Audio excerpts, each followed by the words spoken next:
गुजरात में राहुल गांधी तो रायबरेली में सोनिया गांधी ने मोदी के खिलाफ खोला मोर्चा। राहुल बोले, लोकायुक्त आते ही जेल जाएगा गुजरात का चौकीदार। नरेंद्र मोदी ने भी किया राहुल और सोनिया गांधी पर पलटवार। कहा, मां एक झूठ बोलती है तो बेटा दो झूठ बोलता है। अमेठी में राहुल के प्रचार के दौरान आप समर्थकों ने किया प्रियंका गांधी का घेराव। कार्यकर्ताओं ने की सड़क बनवाने की मांग।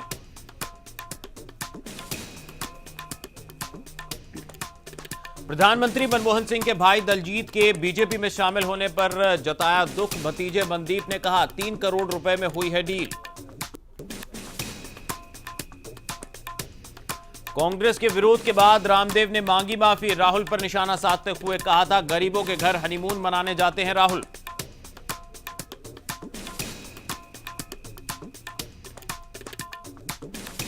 और बीजेपी की वोट बैंक की राजनीति। राजनाथ सिंह ने की एनडी तिवारी से मुलाकात। एनडी तिवारी के बहाने ब्राह्मण मतदाताओं को रिझाने की कोशिश।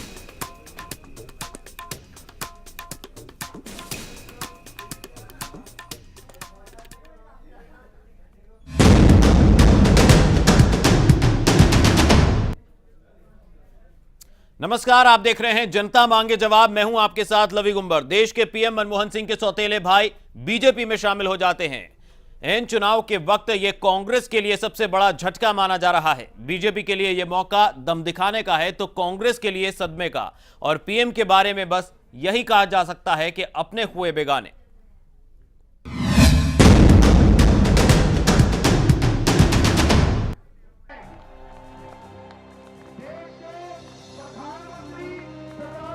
प्रधानमंत्री मनमोहन सिंह के सौतेले भाई दलजीत सिंह कोहली बीजेपी में शामिल हो चुके हैं।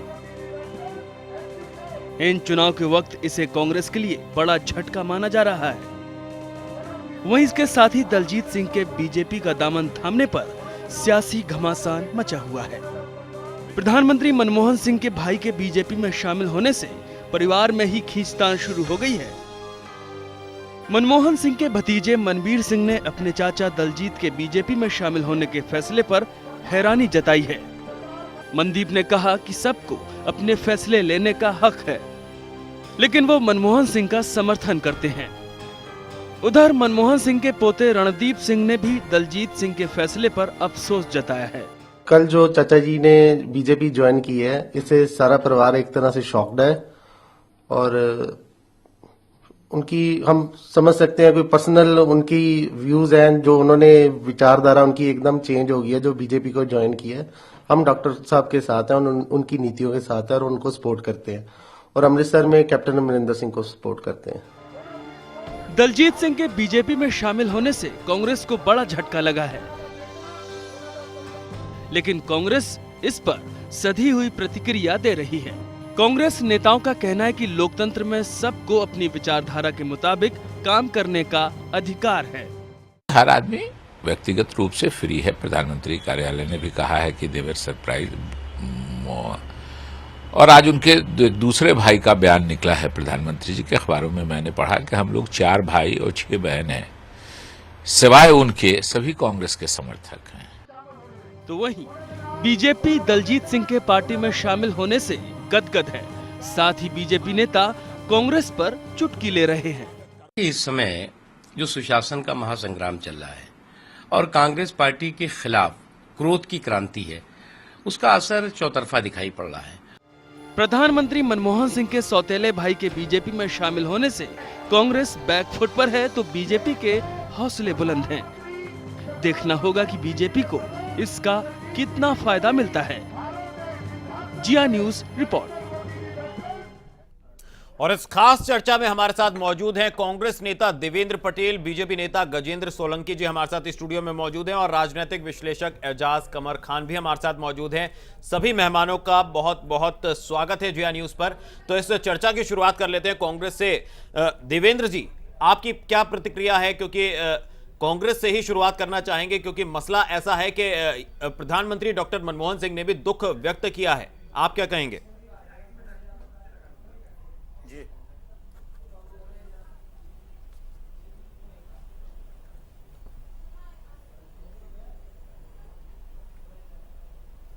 जी, स्वाभाविकता है, माननीय डॉक्टर मनमोहन सिंह जी ने अपना वक्तव्य दिया है। जी। स्वाभाविक है कि परिवार का कोई व्यक्ति अगर जाता है तो दुख तो होता है, लेकिन ये एक सामान्य प्रतिक्रिया है, क्योंकि प्रजातंत्र में हर व्यक्ति को स्वतंत्र अधिकार है अपनी विचारधारा पर कार्य करने का।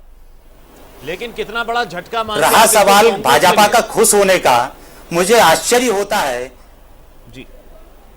ये भाजपा जो इस चुनाव प्रक्रिया में भाग लेने से पूर्व इस बात ये संकल्प ले रही थी कि हम कांग्रेस मुक्त भारत बनाएंगे, और आज इनकी भाजपा पूरी कांग्रेस युक्त हो गई है। बिना कांग्रेसियों के इस भाजपा का चलना संभव नहीं दिख रहा, और ये कांग्रेस के छोटे मोटे कार्यकर्ताओं को या भागने वाले लोगों को लेकर गदगद हो रही है। लेकिन देवेंद्र जी, ये माफी चाहूंगा, आपको बीच में रोक रहा हूं कि कांग्रेस भाजपा के अंदर कुछ नहीं बचा है। दिलजीत जी कांग्रेस से ताल्लुक नहीं रखते, उनका ताल्लुक सिर्फ मनमोहन सिंह से है, जो कि देश के प्रधानमंत्री है, वो उनके भाई हैं। इससे कांग्रेस पर कोई फर्क पड़ने वाला नहीं है। जी जी चलिए, कांग्रेस को कोई फर्क पड़ने वाला नहीं है। जी। गजेंद्र जी हमारे साथ स्टूडियो में मौजूद हैं, उनसे जान लेते हैं, क्योंकि बीजेपी की जो अब तक रिएक्शंस आए हैं, बीजेपी गदगद है इस फैसले को लेकर। गजेंद्र जी, हमने पहले भी कहा। जी जी गजेंद्र जी, आपकी क्या प्रतिक्रिया है? देखिए, सबसे पहले तो मैं ये कहना चाहता हूँ, आज हिंदुस्तान का हर व्यक्ति कहीं ना कहीं चुनाव के माहौल को देख रहा है, और ये जो एक समय हिंदुस्तान की दशा दिशा के परिवर्तन का चल रहा है, इसमें ये घटनाएं सामान्य हो गई हैं। जो लोग पहले भारतीय जनता पार्टी को इस प्रकार से देखते थे कि इससे अछूत पार्टी के रूप में देखते थे, या कुछ ऐसे घटना चक्र रहे हैं जिससे एक पूरे देश और समाज में एक सांप्रदायिक और ये वो सब कुछ बहुत सारे विषय रहे हैं, आज भारतीय जनता पार्टी का एक इस प्रकार का रूप पूरे देश और दुनिया के सामने है कि हर जाति, पंथ, संप्रदाय, हर राजनीतिक दल के लोग भारतीय जनता पार्टी की नीतियों को समझते हुए और विकासवादी मानसिकता और जो विचार है भारतीय जनता पार्टी का, उसको लेकर भारतीय जनता पार्टी और नरेंद्र मोदी जी के समर्थन में, और भारतीय जनता पार्टी का जो ये अभियान चल रहा है राष्ट्र को एक नई दिशा देने के लिए, उसके साथ में आने के लिए चल रहे हैं, आ रहे हैं लोग। और बड़ा एक ये उदाहरण नहीं है, ये तो पिछले कई महीने से आज ये विषय इसलिए आ गया कि हमारे प्रधानमंत्री जी के भाई हैं, सौतेले भाई हैं भले ही, लेकिन भाई तो भाई होते हैं, उनके संबंध प्रधानमंत्री जी के साथ में हैं, इमोशनल संबंध है, और वो भारतीय जनता पार्टी को ज्वाइन किया है उन्होंने, और हम स्वागत भी करते हैं उनका, क्योंकि इसमें इस प्रकार की जातिगत और सांप्रदायिक और व्यक्ति विशेष को लेकर जिस प्रकार का वातावरण बनाया जाता रहा है, उससे सबसे ऊपर उठकर आज जो भी व्यक्ति भारतीय जनता पार्टी के साथ देश को ऊंचा उठाने के लिए, भारत को महान बनाने के लिए साथ आ रहे हैं, उनका सबका स्वागत होना चाहिए। लेकिन परिवार के ही कुछ लोग आरोप लगा रहे हैं दलजीत जी के कि ये डील के तहत ऐसा हुआ है, क्या करेंगे, किस तरह से बचाव करेंगे?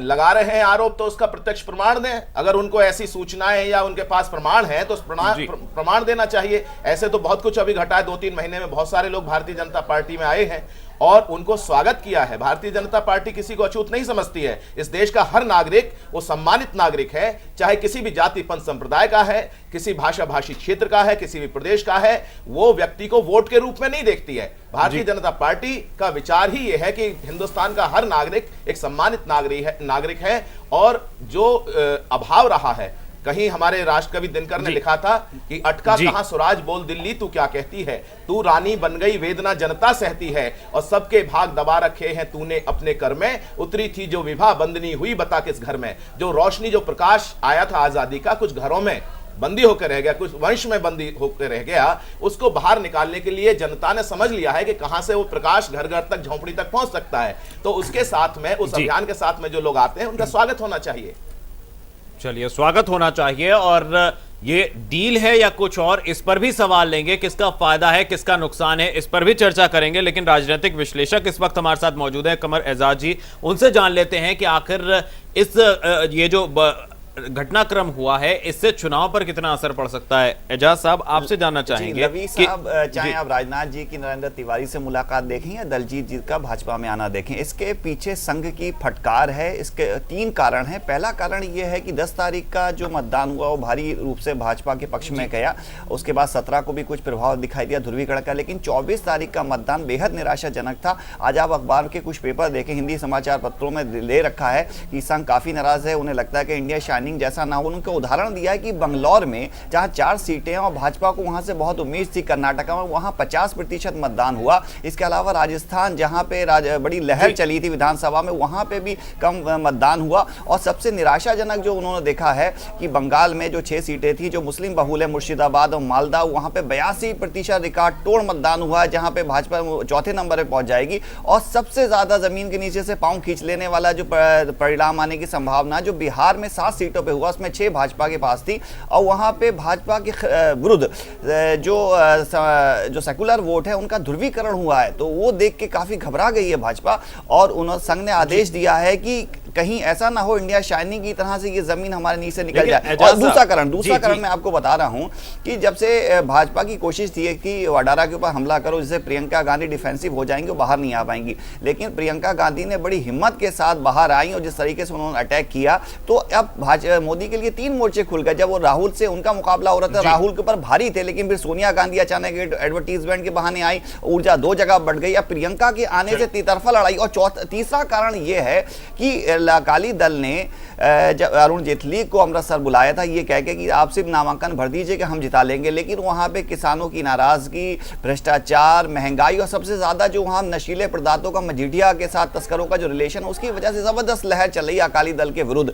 तो वहां पे घबराए हुए हैं, मैं ये वही बता रहा हूं, वही घबराए हुए हैं। तो एक कोबरा पोस्ट के स्टिंग के बाद भाजपा 84 के दंगे का मुद्दा उठाने की कोशिश की, अंजाम में वो भी टाइम फिश हो गया। तो अब ये कोशिश की गई है किसी तरीके से मनमोहन सिंह को निर्दोष बना के किसी तरीके से सिख वोटों का ध्रुवीकरण किया जाए, लेकिन उसमें भी कोई सफलता नहीं नजर आ रही है। चलिए, सफलता नजर नहीं आ रही है, लेकिन इस बात को किस तरह से लिया जाए? क्या ये कांग्रेस की घटती लोकप्रियता है या इसे बीजेपी की लहर के तौर पर देखा जा रहा है कि सतपाल महाराज या जगदंबिका पाल और अब दलजीत सिंह लगातार जो है कांग्रेस के खेमे से जो है लोग घट रहे हैं, जो लोकप्रिय नेता हैं वो निकल रहे हैं और बीजेपी में शामिल हो रहे हैं? इसके पीछे क्या कारण नजर आ रहा है? कांग्रेस तो बहुत पहले से लगभग हार की कगार पे थी, कांग्रेस में निराशा का भाव था। अब तो कांग्रेस ने कुछ उसको ट्रैक को मेंटेन करने की कोशिश की, मोमेंटो बढ़ाने की कोशिश की। कांग्रेस तो नजर ही नहीं आ रही थी मुकाबले में।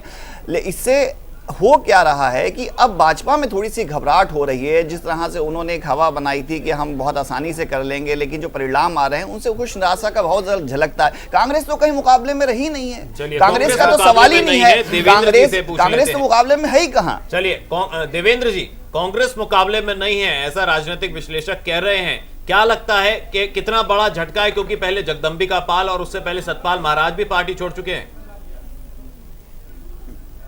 जी,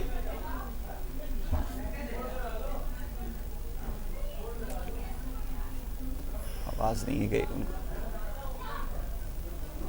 जो भाजपा अपने लोगों को नहीं संभाल पा रही, जसवंत सिंह को नहीं खुश कर पा रही है, जसवंत सिंह बाहर निकल जाते हैं। हमारे मध्य प्रदेश में एक मंत्री, लेकिन वो कांग्रेस में शामिल नहीं हुए, वो निर्दलीय चुनाव लड़ रहे जाते हैं। वो कांग्रेस के ऐसे लोगों को बहला फुसला के अपना गरिमा बनाना चाह रही है या एक गुब्बारा फैलाना चाह रही है, झूठ का गुब्बारा। मध्य प्रदेश में अजय सिंह का भाई, विजय सिंह का भाई अजय सिंह शामिल हुए हैं। ऐसे कई एग्जाम्पल हैं। ये दौर तो चल रहा है, लेकिन मैं कहना ये चाह रहा हूं कि ये झूठ का गुब्बारा फटना शुरू हो गया है।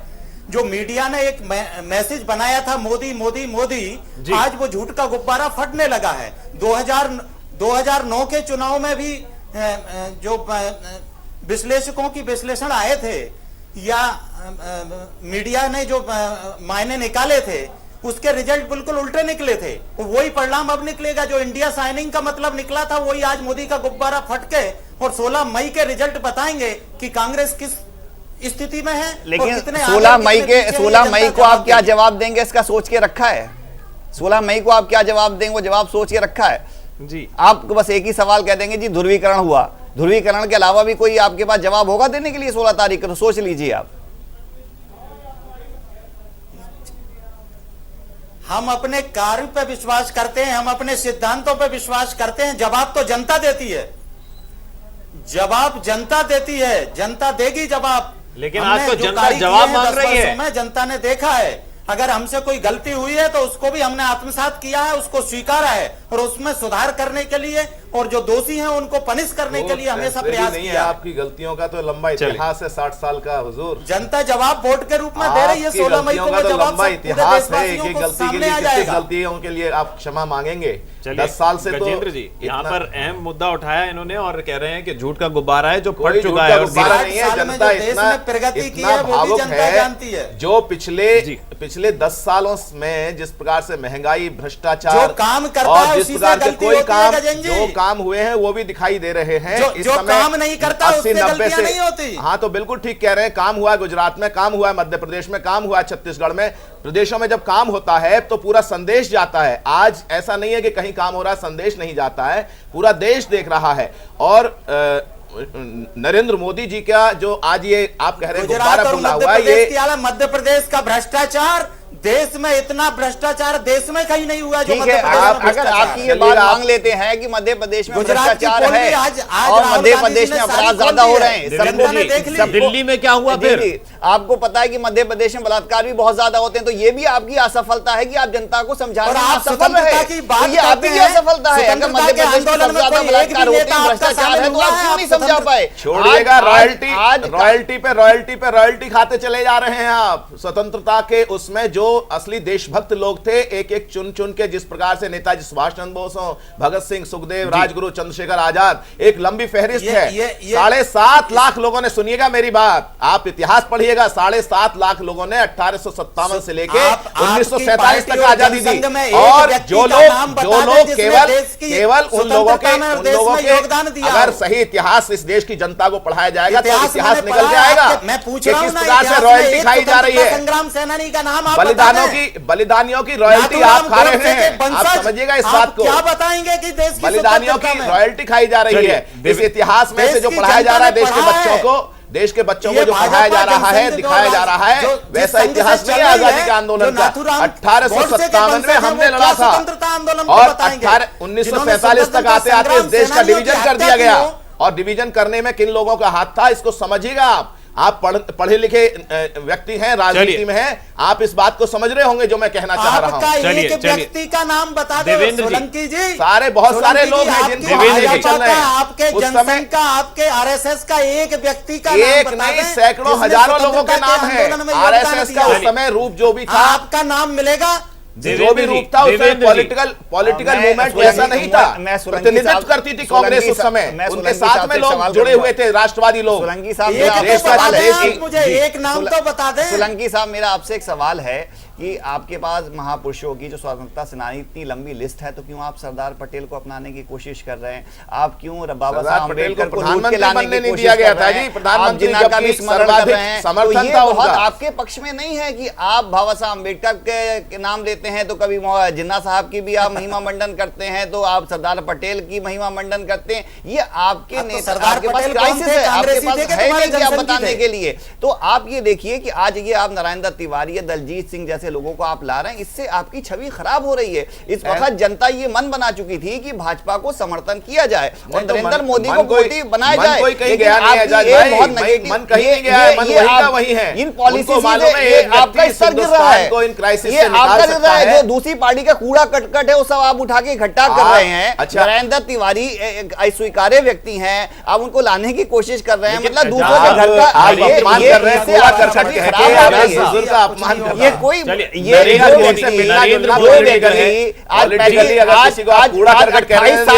आपकी हो सकती है, हम कूड़ा करकट 28 साल के बाद जो आदमी ये स्वीकार करता है कि मेरा भी कोई औलाद है, अगर भारतीय जनता पार्टी आता है, सुनिएगा मेरी बात, अगर आप नरेंद्र तिवारी का उदाहरण देके चलते हैं तो मैं अगर आज भाई पूरी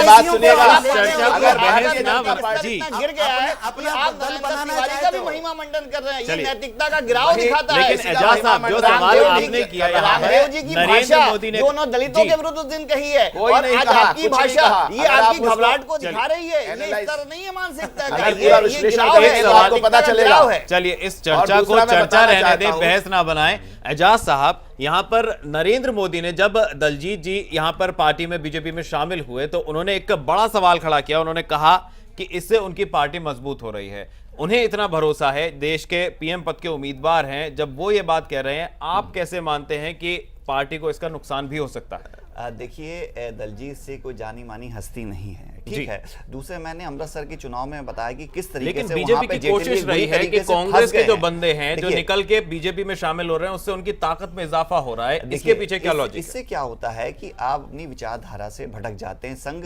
हमेशा ये चाहता रहा कि पार्टी पे उसका प्रभाव हो, और अटल बिहारी जी वाजपेयी के बाद जब संघ का प्रभाव ढीला हो गया था, उसके हमने दुष्परिणाम देखे कि 2004 में और 2009 में हुआ। उसके बाद आप जानते हैं, मैंने पहले भी बताया था कि मोहन भागवत जी के पिता नरेंद्र मोदी जी के गुरु थे और दोनों साथ में पढ़े। जब से मोहन भागवत जी आए, उन्होंने 4 वर्ष पहले ये निर्णय कर लिया था, तो पहले एक इंडिकेशन दिया, कहा कि जो सीनियर लोग हैं उनको रिटायर्ड होना चाहिए अगली पीढ़ी के लिए। तो ये तय कर लिया गया था कि नरेंद्र मोदी को आगे बढ़ाना है और भाजपा के ऊपर संघ का शिकंजा पूरी तरीके से कस दिया जाएगा। और इसीलिए जो ये नई रणनीति, मैंने आज पेपर का हवाला दिया कि जो कम मतदान हुआ है, संघ उससे काफी नाराज है कि आप बड़ी बड़ी बातें कर रहे हैं, कि आपका आत्मविश्वास कहीं पिछली 2004 की तरह नहीं हो जाए कि आप बड़ी बड़ी बातें करते रह जाएं और हवा निकल जाए। कम मतदान की बात एजाज भाई कर रहे हैं। मुंबई का उदाहरण तो आपने नहीं दिया, जहां पिछली बार 41% हुए, आज 51% के आसपास वोटिंग हुई है। पूरे देश में हो रहा है, पूरे देश में। वो उसका कारण 2 घंटे ज्यादा वोटिंग बढ़ाना, मीडिया ने जो लोगों को प्रेरित किया आके वोट डालिए, हाँ, चुनाव आयोग ने बहुत प्रयास किए, वो तो कश्मीर में भी हो रहा है। जो अनंतनाग में पिछले 3 दशक में वोट नहीं हुआ, उससे भाजपा में प्रयासी हुआ, उससे भाजपा का कुछ नहीं है। बार-बार आप संघ की तरफ ले आते हैं और को लाने के लिए बुद्धिमानी का परिचय ये कह के दे रहे हैं कि संघ ने ये किया, संघ ने ये किया।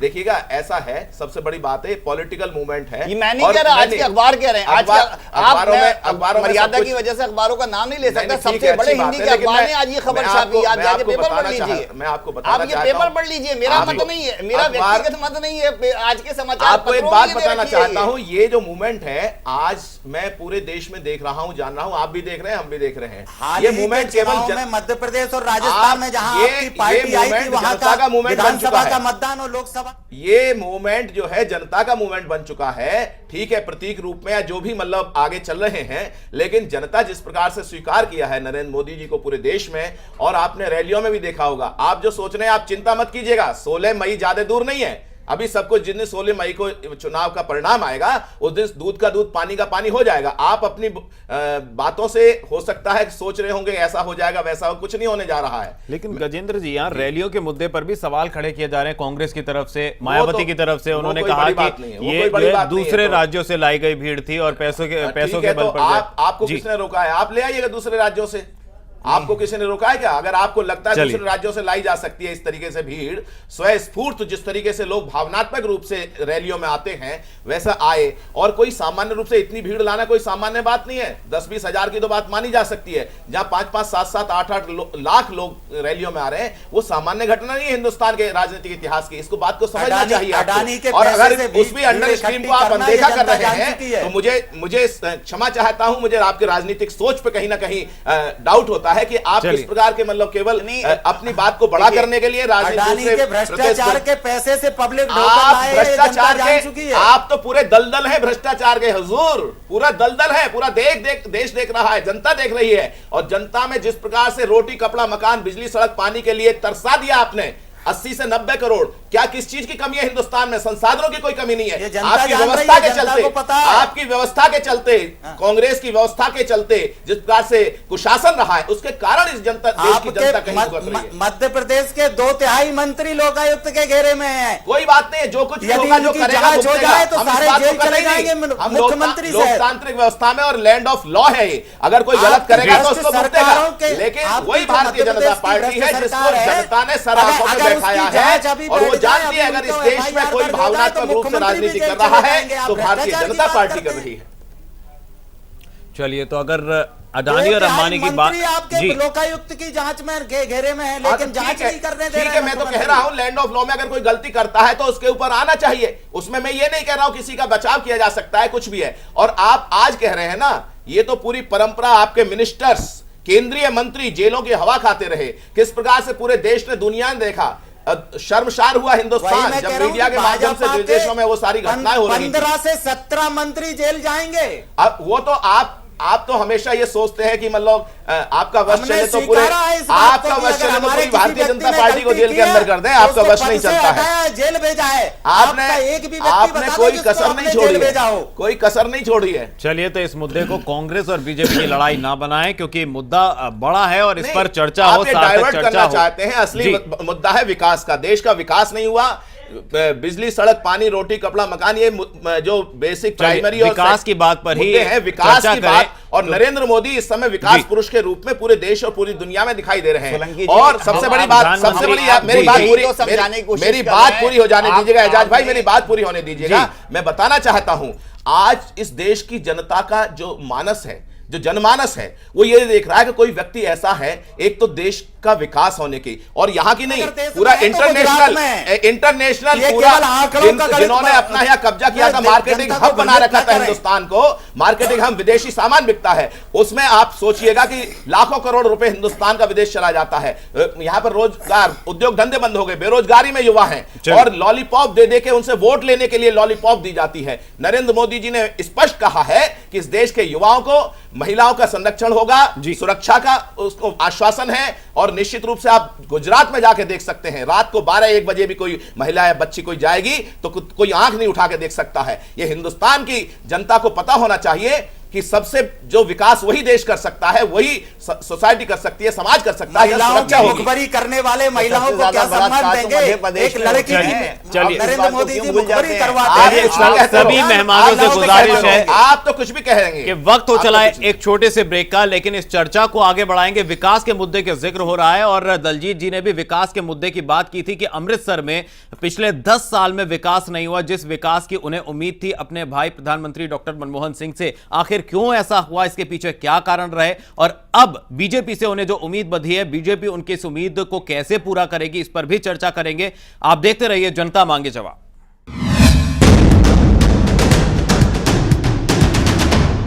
जिया न्यूज पर आप देख रहे हैं जनता मांगे जवाब। आज जिस मुद्दे पर चर्चा हो रही है वो है अपने हुए बेगाने। जी हां, कांग्रेस के अपने बेगाने हो चले हैं और ऐसा देखा गया पिछले, अगर कुछ समय की बात कर लें, जब से चुनाव का काउंटडाउन शुरू हुआ, कांग्रेस के कई नेता जो है पाला बदल रहे हैं, कांग्रेस छोड़कर बीजेपी में शामिल भी हुए।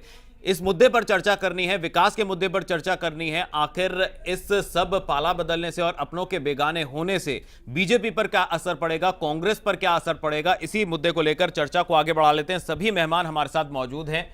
एजाज साहब, आपसे शुरू कर लेते हैं कि असल मुद्दा जो है ये है कि बीजेपी में जो इजाफा हो रहा है कांग्रेसी नेताओं का, उससे क्या असर पड़ सकता है। जगदंबिका पाल की बात करें, सतपाल महाराज की बात करें, और भी कुछ ऐसे कैंडिडेट्स हैं जिन्हें टिकट तक दे दिया गया बीजेपी की ओर से, या यहां पर अगर विकास के मुद्दे को तरजीह देकर दलजीत सिंह जो है एक उम्मीद लेकर बीजेपी में जुड़ रहे हैं, क्या असर पड़ सकता है इससे बीजेपी की ताकत का इजाफा। जैसा कि प्रधानमंत्री के कैंडिडेट जो है नरेंद्र मोदी, उन्होंने कहा कि बीजेपी जो है मजबूत होगी।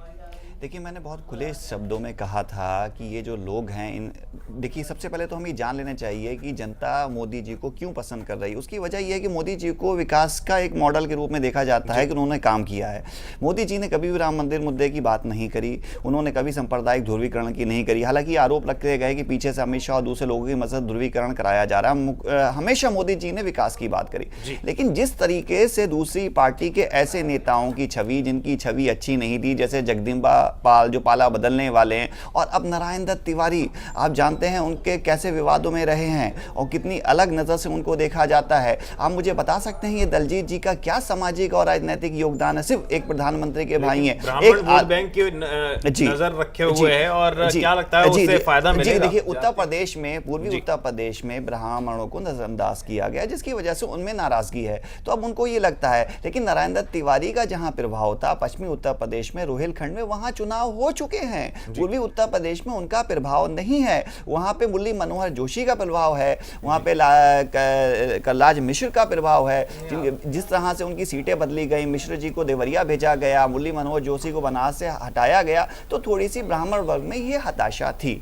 लेकिन मुझे ये नहीं लगता कि फिर उसके बावजूद कि ब्राह्मण वर्ग बहुजन समाज के साथ जाएगा या कांग्रेस के साथ जाएगा, थोड़ा सा नाराज जरूर है, थोड़ा सा असर पड़ेगा।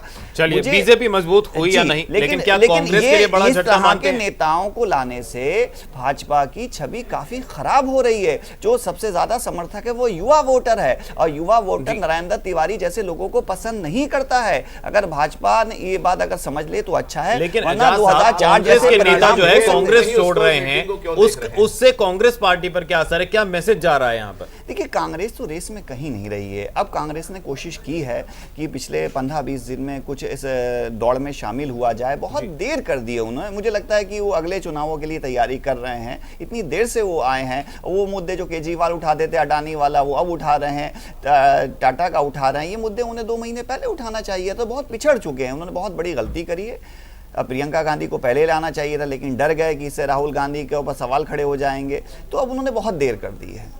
चलिए, बहुत देर कर दी है, कांग्रेस से ही इसका जवाब ले लेते हैं। देवेंद्र पटेल जी, आपसे जानना चाहेंगे, विकास के मुद्दे पर आप बात कर रहे थे कि मध्य प्रदेश में खासा विकास नहीं हुआ और वहां भी बहुत ज्यादा क्राइम ग्राफ बढ़ा है। आप छत्तीसगढ़ की बात कर रहे थे, लेकिन दिल्ली में आपकी पार्टी लगातार विकास के दावे करती रही है और 15 साल तक लगातार शीला सरकार जो है सत्ता में रही और विकास भी हुआ, लेकिन बावजूद इसके पब्लिक ने जो है नकार दिया विधानसभा चुनाव में और भ्रष्टाचार की भी बातें निकलकर सामने आई। अब क्या कहेंगे कि क्या दिल्ली में जो हुआ, क्या इस बार लोकसभा चुनाव में भी कहीं जनता इस तरह रिजेक्ट तो नहीं कर देगी? क्योंकि दावा किया जा रहा है और इस तरह की बातें सामने आ रही है कि आप रेस में ही नहीं हैं।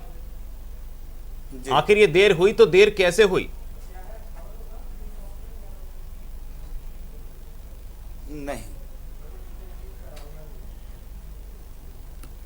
नहीं,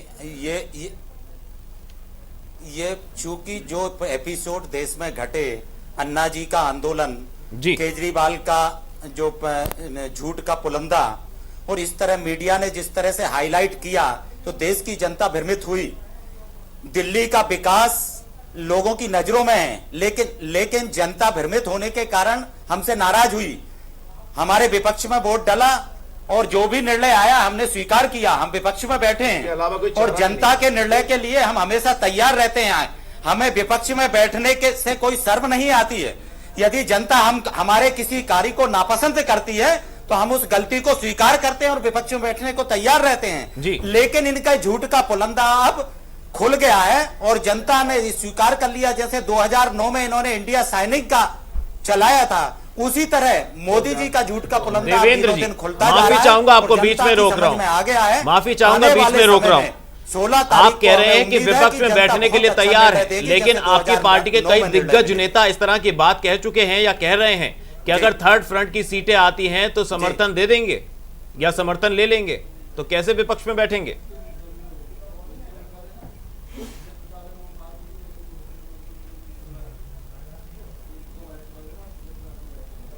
बिल्कुल नहीं, मेरा कहना विपक्ष में बैठने को तैयार नहीं, मैंने ये कहा है कि हम विपक्ष में बैठने से भी नहीं डरते। जनता सर्वमान्य है, जनता का निर्णय हमें स्वीकार है, हमने अच्छे कार्य किए, हमें विश्वास है 16 मई को वो रिजल्ट आएंगे कि सरकार हम ही बनाएंगे। जी चलिए, इनके देखने में कोई बुराई नहीं है पटेल साहब, बहुत अच्छी बात है। सरकार बिना कांग्रेस के नहीं बन सकती, नहीं चल सकती, ये देश की जनता जानती है और वो निर्णय 16 मई को मिलेंगे, क्योंकि इनके झूठ का पुलंदा खुल चुका है देखने का। और राजनीति में तो विशेषकर जब तक अंतिम परिणाम नहीं आ जाता तब तक ये माना जाता है जैसे बॉल पे अंतिम बॉल नहीं फेंकी जाती क्रिकेट में, हार जीत का हम सपने नहीं देखते, हम कर्म पे विश्वास करते हैं। लेकिन जो दिल्ली में हुआ, अगर उसका जिक्र करें तो कांग्रेस के बिना सरकार तब भी नहीं बनी थी, बाहर से समर्थन दिया था। आपको मैं बताना चाहता हूँ, और यहाँ पर एजाज भाई बैठे हुए हैं, मैं आंदोलनों में पूरी तरह से शामिल रहा हूँ और शायद आपको आश्चर्य होगा कि मैंने जो कुछ भी देखा पिछले 4 साल में उसको मैं अच्छी तरीके से डिबेट के रूप में भी ले सकते हैं, लेकिन आज का ये मुद्दा नहीं है। आपने बात की अरविंद केजरीवाल की, अन्ना हजारे जी की। अन्ना हजारे जी को दिल्ली लाने वाले कौन थे आपको शायद पता होगा। अन्ना हजारे जी का एक ग्राफ जो था वो महाराष्ट्र तक या वहां मुंबई तक ज्यादा सीमित था और उसमें आंदोलन चल रहा था, उसमें स्वामी रामदेव जी का मूवमेंट चल रहा था। राष्ट्रवादी शक्तियां, जो पॉलिटिकल माना जाता था, भारतीय जनता पार्टी के मूवमेंट्स को पॉलिटिकली देखा जाता था, लेकिन सामाजिक मूवमेंट के रूप में वो राष्ट्रवादी आंदोलन जो है चल रहा था भ्रष्टाचार के खिलाफ। जब 14 आप भी जानकारी होगी आपको तो, क्योंकि आम आदमी पार्टी से जुड़े रहे हैं आप, जब 14 नवंबर 2010 को एफआईआर की गई भ्रष्टाचार के खिलाफ, तो उसमें विशेष रूप से अन्ना हजारे जी को बुलाया गया। उस समय अन्ना हजारे जी का कोई रोल नहीं था उसमें। अरविंद केजरीवाल और जो भी एक्टिविस्ट लोग थे, मैं सबके नाम नहीं लेना चाहता, समय का वो है, लेकिन ये सब लोग उस मूवमेंट में जुड़े। जब बाद में हो सकता है उनका इतिहास पता नहीं होगा उस समय, स्वामी रामदेव जी को भी बाद में धीरे धीरे पता चला कि असलियत में खेल क्या है। वो खेल जो था धीरे धीरे खुला, लेकिन मैं बताना चाहता हूं वो खेल जो है, दिल्ली में ये एक्सपेक्टेशन रखा गया था कि ये थर्ड फ्रंट खड़ा हो जाएगा, थर्ड पार्टी मूवमेंट का जो कांग्रेस का इतिहास रहा है, जहां भी हिंदुस्तान में, चाहे आंध्र प्रदेश में हो या कहीं भी, जहां उनको लगता है एक अलग से मूवमेंट चला दिया कि जो एंटी कंबेंसी फैक्टर है उधर डाइवर्ट हो जाए। दिल्ली में वो सफल हुए, लेकिन सफलता का एक ग्राफ इस तरीके से कहीं चेंज हो गया कि कांग्रेस सोच रही थी कि 8 सीट्स इनको मिल जाएंगी, 28 हमको मिल जाएंगी, लेकिन हो गया उल्टा। ये उल्टा हो गया, इसलिए कांग्रेस बैकफुट पे आ गई। आपने कभी नहीं सोचा था कि कुछ ऐसा हो जाएगा, लेकिन अगर पूरा का पूरा ग्राफ देखा जाएगा तो उसमें कहीं ना कहीं जड़ें जो हैं, जड़ों को सींचने वाले, जड़ों में खाद पानी देने वाले, वो कांग्रेस के लोग मिलेंगे या उनसे जुड़े हुए लोग मिलेंगे। लेकिन गजेंद्र जी, कांग्रेस ने अन्ना जी को मौका दिया था संविधान। जी बोलिए देवेंद्र जी, बोलिए। कांग्रेस छोटी राजनीति नहीं करती सोलंकी जी, जो भाजपा कर रही है। कांग्रेस ने तो ज्वाइंट पार्लियामेंट कमेटी में मौका दिया था एक स्वयंसेवी को, एक स्वयंसेवी अन्ना हजारे जी को कांग्रेस ने वो तो ज्वाइंट पार्लियामेंट कमेटी में उनके अच्छे कार्य करने का मौका दिया था। कांग्रेस कभी ये छोटी पॉलिटिक्स नहीं करती। वोट की राजनीति के लिए देश की अस्मिता और 5 अप्रैल का संसद से समझौता नहीं करती। 5 अप्रैल का जो वहां पर जंतर मंतर पर आंदोलन शुरू किया गया था, और रातों रात एक, ये आप लोगों की है, ये आपके मुंह से अच्छा इसलिए लग रहा है कि ये आपकी खुद की नीति है। खुद की नीति कुछ नहीं है, हम देख रहे थे उसको, प्रत्यक्ष रूप से देख रहे थे कि हो क्या रहा है। ये जब बात समझ में आई, खेल 4-5 दिन में ही समझ में आ गया, जब आसपास घूमने वाले जंतर मंतर पर लोगों के चेहरे दिखाई दिए, उनके प्रति आकर्षण था। वो तो मीडिया ने उस चीज को बहुत मैग्नीफाई किया, इसमें कोई दो राय नहीं है। मीडिया वाले लोगों का बहुत बड़ा योगदान रहा अन्ना हजारे को अन्ना हजारे बनाने में, और कहीं ना कहीं अरविंद केजरीवाल को जो भी रूप में, पहले पॉजिटिव बाद में नेगेटिव जिस तरीके से हुआ, उसमें बहुत बड़ा योगदान रहा। लेकिन हकीकत में पीछे से कौन लोग उसको डायरेक्शन दे रहे थे, वो अगर आप भी जानते हैं, हम भी जानते हैं। अन्ना हजारे को उठाया भी कांग्रेस ने, लोकपाल बिल भी कांग्रेस लाई है। कांग्रेस लोकपाल, कांग्रेस ही लोकपाल लाना चाहती थी। जब अन्ना हजारे आए तभी आंदोलन हुआ। भारतीय जनता पार्टी और कोई दल, कोई किसी व्यक्ति, कोई नहीं था, 2 ही लोग दिखाई दे रहे थे। ये दिखाया गया कि ये दो हैं, सूचना का अधिकार कांग्रेस ने दिया, लोकपाल कांग्रेस लाई। कांग्रेस, देखिए, कांग्रेस सत्ता का विकेंद्रीकरण करने की मंशा शुरू से रखती है। चलिए देवेंद्र जी, एक गंभीर सवाल यहां पर यह खड़ा हो रहा है कि कांग्रेस ने अपनी पार्टी के नेताओं को, अपनों को उतनी तरजीह नहीं दी कि उन्हें अपनी पार्टी का दामन छोड़कर दूसरों की पार्टी में शामिल होने, जहां आपने लोकायुक्त भी नहीं बनने दिया। जी देवेंद्र जी, नहीं, लोकायुक्त बनाने की ऐसी आवश्यकता है ही नहीं वहां पर। मुझे लगता है बनेगा तो बन जाएगा, उसमें कौन सी बड़ी बात है। आप बनवा दीजिएगा, जब लोकपाल आ गया, आप संसद में पास करा दिया, उसको इम्प्लीमेंट करा दीजिएगा। जी जी, कोई बात नहीं, इम्प्लीमेंट करा दीजिएगा आप। और दूसरा क्या, गुजरात में जितना आप भी जानते हैं, आप गुजरात से रहने वाले हैं, आप लोकायुक्त पर भी विश्वास नहीं करते, पटेल साहब, आपकी मंशा स्पष्ट होती है कि आप भ्रष्टाचार को बढ़ावा देना चाहते हैं, क्योंकि आपका भ्रष्टाचार अगर जनता में ना आ पाए। गुजरात के रहने वाले, आपको गुजरात का स्वाभिमान नहीं है, तो इसको आप सोचिएगा। गुजरात में रहने वाले लोगों का जीवन स्तर सुधरा है, वहां पर जीवन स्तर, मैं जानता हूं इसीलिए बोल रहा हूं, जीवन स्तर सुधरा है गुजरात में रहने वाले लोगों को। कोई व्यक्ति, मैं गुजरात का नहीं, मैं मध्य प्रदेश का रहने वाला हूं, लेकिन गुजरात बार बार नहीं बनाया जा सकता। अगर जो 30वीं बार चीफ मिनिस्टर बनाया गुजरात की जनता ने, चलिए वापस मुद्दे पर लौटते हैं। मुद्दे पर जी, जिस तरीके से हो रखा है। जी, मैं पटेल जी से कुछ बात कहना चाहूंगा। पटेल जी, अभी जो कुछ हो गया भविष्य के लिए याद रखिए। मैं आप बताऊं, आपने जो गलतियां करी हैं उसको भी सुन लीजिए, ताकि भविष्य के लिए फायदा होगा। आपने महंगाई की तरफ ध्यान नहीं दिया, ठीक है। बेरोजगारों के लिए रोजगार मुहैया कराने की तरफ आपने ध्यान नहीं दिया। दो ऐसी चीजें हैं, महंगाई खास तौर पे, जो कि जनता ने उसका दिल तोड़ दिया कांग्रेस से, ठीक है। इसके अलावा मैं दिग्विजय सिंह जी का बयान याद करा दूं आपको, जो उन्होंने कहा था नंबर 1 अन्ना, नंबर 2 रामदेव, नंबर 3 रविशंकर जी, इन 3 लोगों को संघ यूज करेगा, ये बात आप जानते थे, लेकिन आपकी असफलता थी कि आप इस चीज को नहीं समझ पाए। दूसरी चीज, रामदेव जी का भी काला धन का उनका जो एक प्रोग्राम हो रहा था अलवर में, उनकी पोल खुल गई। उनके पास एक आइलैंड भी है स्कॉटलैंड में, लेकिन आप ये सब खोज नहीं पाए। तीसरी बार रविशंकर जी के आर्ट ऑफ लिविंग में प्रज्ञा ठाकुर के जो 100 साथी थे उनको ट्रेनिंग दी गई, आप रविशंकर जी को भी नहीं उनके ऊपर नजर रख पाए। तो ये आपकी असफलता। ऐसा क्यों हुआ? क्योंकि आप सॉफ्ट हिंदुत्व का कार्ड खेल रहे थे। आपने इसलिए डर के मारे नहीं भूला। उसके बाद जब वो कार्ड चला नहीं, बीजेपी ने वो कार्ड सक्सेसफुल खेला, तो आपने मुस्लिम तुष्टीकरण का कार्ड खेला।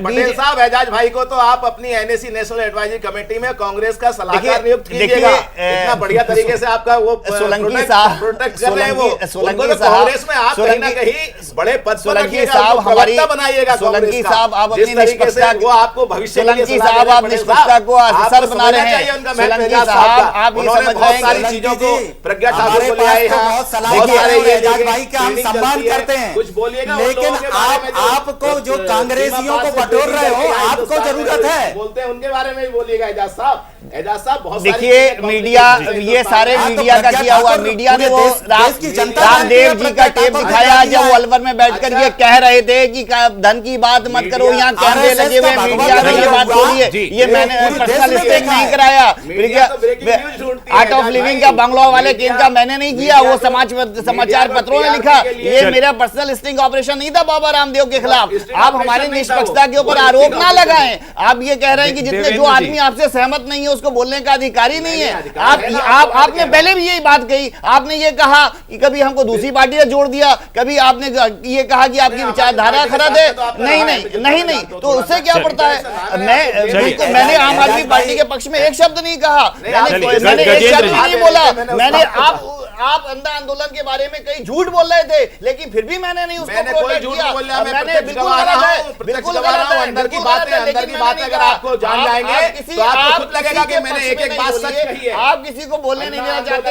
आप जो बोल रहे हैं गलत बोल रहे हैं। आप ये चाहते हैं कि आपके अलावा जो भी विचारधारा है उसको बैन कर दिया। विचारधारा को बैन नहीं किया जाता है। हिंदुस्तान में सबको बोलने का अधिकार है। अधिकार नहीं देना चाहते। कोई अधिकार की बात नहीं, आप गलत कर रहे हैं। आप लोकतंत्र की मर्यादा के ऊपर हमला कर रहे हैं।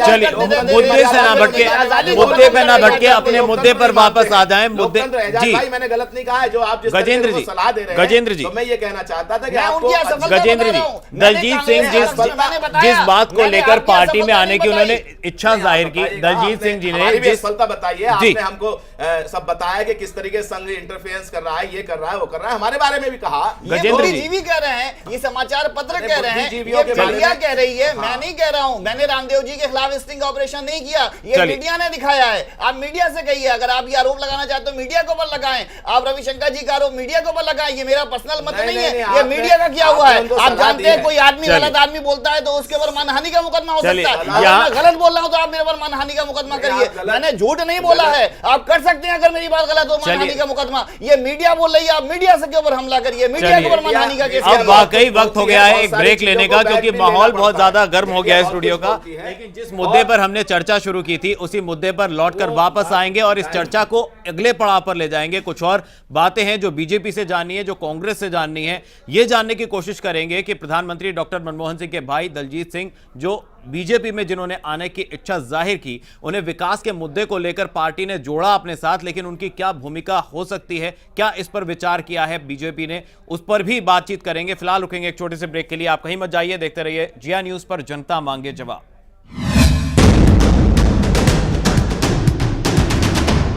आज बात हो रही है अपने हुए बेगाने। जी हां, अपने कांग्रेस के जो अब बेगाने हो गए, क्यों हो गए, इसी पर चर्चा को आगे बढ़ा लेते हैं। सभी मेहमान हमारे साथ बने हुए हैं। देवेंद्र पटेल जी, आपसे जानना चाहेंगे, क्या कांग्रेस अपने जो उम्मीदवार थे या अपनी जो पार्टी के नेता थे या पार्टी से जुड़े हुए लोग थे, कार्यकर्ता थे, कहीं ना कहीं उनमें नाराजगी हुई? क्या अपनों की जो नाराजगी है वो क्यों हुई?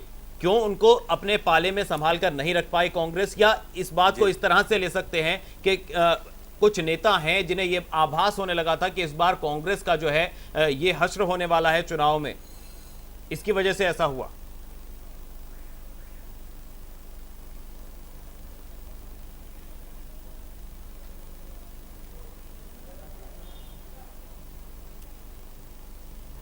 निसंदेह आपकी बात में वजन है इसमें कि जिस ढंग से माहौल बनाया गया था, जिस तरह प्रचार और मीडिया पे जो भ्रष्टाचार का पैसा खर्च किया गया और पूरे देश में जनता को भ्रम फैलाया गया, झूठ का एक पुलंदा बनाया गया, उससे लोग भ्रमित हुए और एक हवा मोदी जी की ऐसी बनाई जैसे मोदी कोई जादू छू मंतर करके पूरे देश का काया पलट कर देंगे।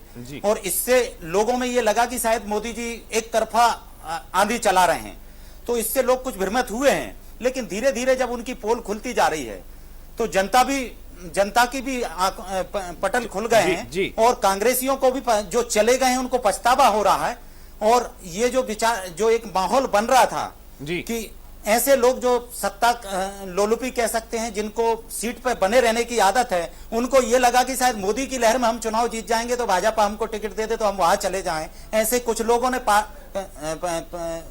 पार्टी बदली है, तो लेकिन वो भी आज वहां जाके पछता रहे हैं। आज सबसे विचारणीय बात मेरे भाई ये है कि जो भाजपा ये सोच रही थी कि हम कांग्रेस को हटा के पूरी भाजपा ले आएंगे, कांग्रेस मुक्त भारत की बात कर रहे थे, आज कांग्रेस के बलबूते पे भाजपा को बचाना चाह रही है।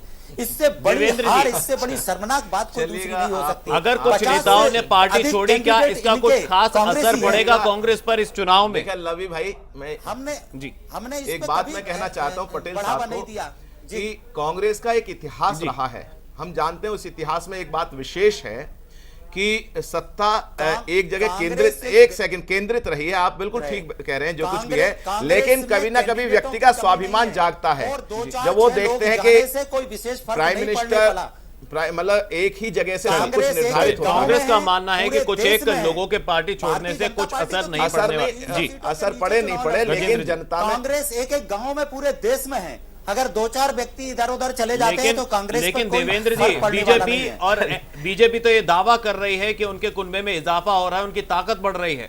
एक क्या संदेश जा रहा है यहां पर जनता के बीच, क्योंकि चुनाव का माहौल है? जी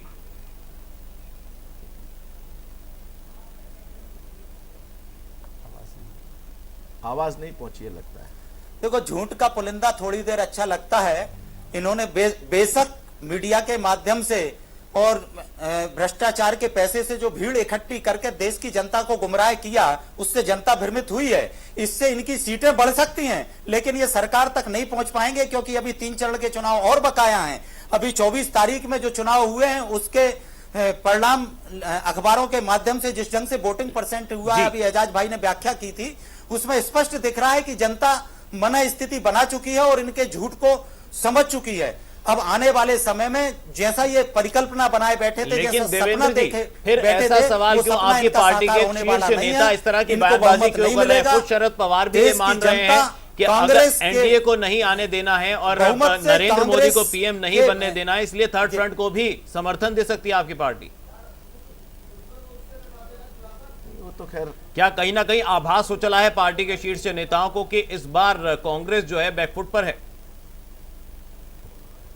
ये कांग्रेस की हमेशा से आइडियोलॉजी रही है। कांग्रेस को अगर बहुमत नहीं मिलता है तो सांप्रदायिक ताकतों को सत्ता में नहीं आने देंगे। सांप्रदायिक ताकतों को रोकने के लिए हमेशा कांग्रेस ने छोटे छोटे दलों का समर्थन किया है। सरकार गिरा दो, ये आइडियोलॉजी रही है कांग्रेस की, नई बात थोड़ी है। अगर कोई दूसरे को समर्थन देना पड़ता है, इस तरह की जो राजनीति है, इस तरह की जो आइडियोलॉजी है, उससे देश के ऊपर क्या कुछ असर? क्या लगता है कि देश की जनता इतनी जागरूक है, क्या समझ गई है कि बार बार चुनाव का बोझ जो है झेलना आसान नहीं है? क्या पूर्ण बहुमत देना चाहेगी जनता है या इस तरह की जो सांप्रदायिक राजनीति ताकतों है को अभी कभी आपको भी इस लगता है देश कि में देश के हावी लिए नहीं स्वस्थ होने देगी। इसके लिए कांग्रेस को छोटे दल का भी समर्थन करना पड़े तो वो पिछले 4 करेगी। दशकों से जी भारत में तो अभी 2 दशक से हुआ, दुनिया में 4 दशक पहले, चाहे जापान ले, इटली ले, वहाँ बहुत लोकतंत्र में बहुदलीय व्यवस्था हावी हो गई है और छोटी छोटी पार्टियां मिलकर गठबंधन की सरकार चलाते हैं। हमने इजराइल में भी देखा और दूसरे देशों में भी देखा।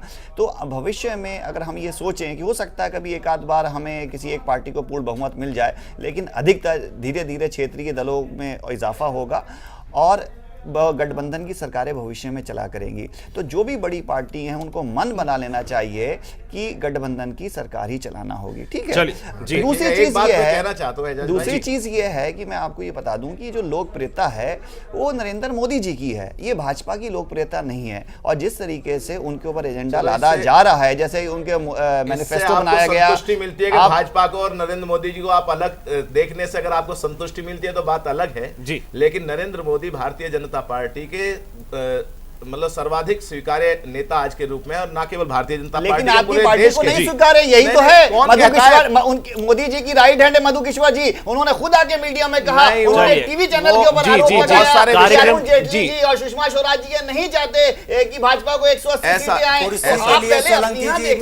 ऐसा कुछ नहीं, बहुत सारे भ्रम फैलाए जा सकते हैं। भ्रम नहीं है, ये मधु किश्वर कह रही है। अगर मधु किश्वर गलत है तो मोदी जी को उसका खंडन करना चाहिए। कार्यक्रम के बेहद आखिरी पड़ाव में है, चंद मिनट बाकी रह गए हैं। जी गलत आरोप लगा रहे हैं। गठबंधन आरोप नहीं लगा रहा मैं, जो पार्टी व्यक्ति के आगे झुक गई वो पार्टी। सभी मेहमानों से एक फाइनल रिएक्शन लेना है। गठबंधन की बात कर रहे थे लवी भाई, एक मिनट समय लूंगा मैं। ये बात सही है, आपने कहा एजाज भाई ने कि मतलब छोटे छोटे दल मिला के गठबंधन की ये परेशानी नहीं है कि गठबंधन होता है। यूपीए का गठबंधन और एनडीए का गठबंधन, 2 गठबंधन हिंदुस्तान में चल रहे हैं। पिछले एनडीए का गठबंधन माननीय अटल बिहारी वाजपेयी जी के, उसमें एक बात कहना चाहता हूं, समापन करना चाहता हूं, इसमें कोई समस्या नहीं है। समस्या कहां आती है कि जो गठबंधन एक दूसरे के खिलाफ जो दल जो हैं चुनाव लड़ते हैं, एक दूसरे को गालियां देते हैं, उसके बाद चुनाव के बाद में या तो गठबंधन का रूप यह होना चाहिए कि चुनाव से पहले आप जो है गठबंधन करें और एक दूसरे का आइडियोलॉजी के भाई हम एक दूसरे को गाली नहीं देंगे, हम मिलकर लड़ेंगे, तो गठबंधन समझ में आता है। लेकिन आप वोट किसी को भी दीजिएगा, आप सपा को दीजिएगा, बसपा को दीजिएगा, किसी को दीजिएगा, अल्टीमेटली सरकार कांग्रेस की बनेगी। तो ये जो कहीं ना कहीं ये दिखाई देता है कि आप एक दूसरे को गाली देके जनता को उस समय बेवकूफ बना के जी आप सभी मेहमानों आप लोकतंत्र के ऊपर कटाक्ष, चलिए आप सभी मेहमानों को रोकना चाहूंगा क्योंकि हमारा समय जो है जी आज की चर्चा का समय जो है पूरा हो चुका है। लेकिन जो मुद्दा था अपने हुए बेगाने, जी सभी मेहमानों का बहुत बहुदलीय व्यवस्था में दलों को अधिकार है कि वो किसी भी तरीके से मिलकर, चलिए अपने हुए बेगाने, शासन ये निजी मामला है। आप नेता व्यक्तिगत रूप से अनुशासित हो, वो मर्यादा का पालन करें। चलिए सभी मेहमानों को यहाँ पर गुजारिश है, रोकना चाहूंगा, समय पूरा हो चुका है आज की चर्चा का। लेकिन मुद्दा वही कि अपने हुए बेगाने, अगर बेगाने हुए हैं तो इससे कांग्रेस को कितना नुकसान होगा, बीजेपी अगर फायदे का दावा कर रही है तो उसको कितना फायदा होगा, ये तो वक्त बताएगा। बहरहाल दलजीत सिंह जो कि विकास की उम्मीद के साथ बीजेपी के साथ जुड़े हैं, उनकी क्या भूमिका होगी ये भी वक्त बताएगा। फिलहाल आज की इस चर्चा में इतना ही। जनता मांगे जवाब के आज के एपिसोड में इतना ही। कल फिर होंगे हाजिर एक नए मुद्दे के साथ। तब तक के लिए लवी गुम्बर को दीजिए इजाजत। देश दुनिया की बाकी खबरों के लिए आप देखते रहिए जिया न्यूज। नमस्कार।